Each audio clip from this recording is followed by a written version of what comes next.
If an area in the ocean is designated as a marine protected area, is it truly protected?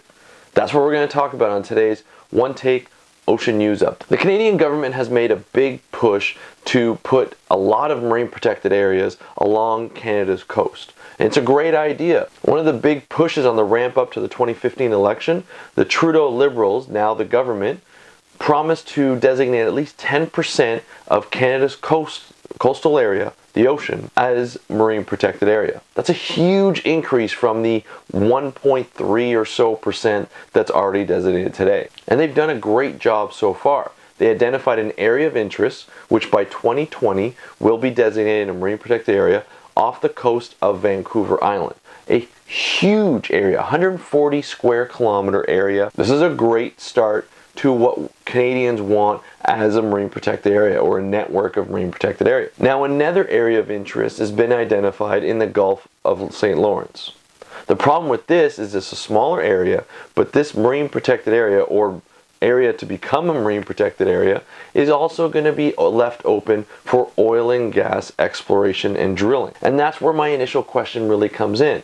If we designate this as a marine protected area, is it really, truly protected? Now, a lot of the NGOs in Canada and in North America really think that it's not. If you say this area needs to be protected, whether it be from fishing or to protect biodiversity, well, it should be protected from every kind of human disturbance that would affect this marine protected area or the goals of this marine protected area. So will drilling actually affect it? And the biggest example that I really want you to go back to is the BP oil spill in April 2011. The Gulf of Mexico was hit hard by this BP oil spill that affected much of the northeastern Gulf of Mexico, killing thousands of animals and really changing that ecosystem for the next 10 to 20 years, maybe even longer. It wasn't just the oil that really hurt the area, it was the dispersants that called core exit that was actually dispersed to get rid of the oil. Didn't really get rid of it, and the actual chemical that was used to disperse it was almost worse than the oil that was actually spilled into the Gulf of Mexico. So could this happen in the Gulf of St. Lawrence? If you start drilling in a marine protected area and there is a spill, will it not affect the rest of the marine protected area, depending on where the spill goes, what agent is used to disperse any kind of oil, and really by disperse, not really get rid of, but really just hide it? Is the dispersant worse? What are the management objectives of cleaning up a spill in a marine protected area? So as you can see, a lot of people are just saying, why is this happening? Why do we leave it open to oil and gas in a marine protected area? Well, in 1997, when the Oceans Act, the act that gives the Department of Fisheries and Oceans the power to designate marine protected areas, in that Oceans Act, there is a clause that allows the marine protected area to be open to oil and gas exploration. Now, a lot of the oil companies in the Gulf of St. Lawrence that work in the Gulf of St. Lawrence think that there is some exploratory value in this marine protected area.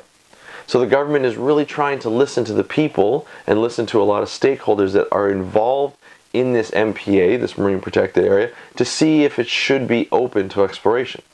So obviously you can see that a lot of the stakeholders that are for protecting the environment are not really in favor of leaving this MPA open up to a oil and gas drilling or exploration kind of expedition. So that right now is where we left it. It's really open to the public. There's a lot of stakeholder feedback and public feedback. I'll try and put links to where the information is in the description below, but I'd love to hear your thoughts. What do you think? Do you think that a marine protected area is truly protected if we allow it to be open to oil and gas drilling and exploration? Or is it just peddling to, what environmentalists want as protected area, but doesn't really count because of what could happen, the ramifications and the consequences that can happen if there is ever a spill, which could happen. So I'd love to hear what you think. Put your thoughts in the comments below. I'll answer and respond to any that I can. And don't forget to subscribe for this channel to keep updated on any kind of ocean news that is coming out. We're going to be putting up daily